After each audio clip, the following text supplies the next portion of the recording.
to bana na ye batambola. Pona ndeko na biso papa Edingwe conseil na biso ezali boy nzela oponi ya tata Simon Kimbangu ezali nzela ya sacrifice ya makilate, sacrifice ya bitumbate, sacrifice ya bapompage te, kasi ezali nzela ya sacrifice ya mabondeli, sacrifice ya kotonga nkamba, sacrifice ya kotosa mibeko, et sacrifice ya kosala misala, pe sacrifice ya kozala na bolingo. Ezali nzela ya pasi. Tozali kotala yo na miso ya bonzambe. Tozali pe koyoka yo na matoi ya bonzambe.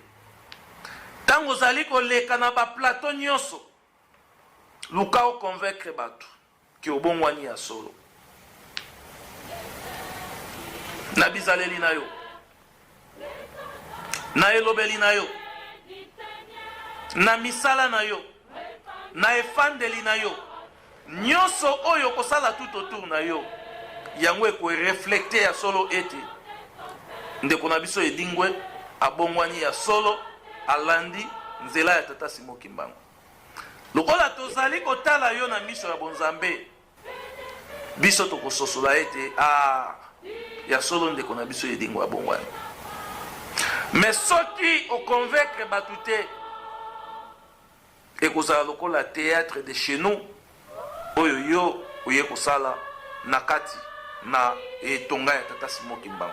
Et théâtre de chez nous nakati ya lingomba ya tata Simon Kimbangu etake analyste spirituel na oyebisa yo ke ezalaka na ba conséquences biso ba kimbangiste tokoyamba yo soki réellement obongwani et soki obongwani ngomba ya tata Simon Kimbangu ezalaka na procédure catéchisme olandi mateya okuli et lelo lobi toyoki ya solete Edingwe abongwani et tokoyamba yo na bolingo nyonso kasi soki okomema théâtre de chez nous nakati ya lingomba ya tata Simon Kimbangu nakati ya etonga ya tata Simon Kimbangu etake ba analyste spirituel toza ko informer yo ete lingomba oyo ya tata Simon Kimbangu mingi babela maboma mai ya nkamba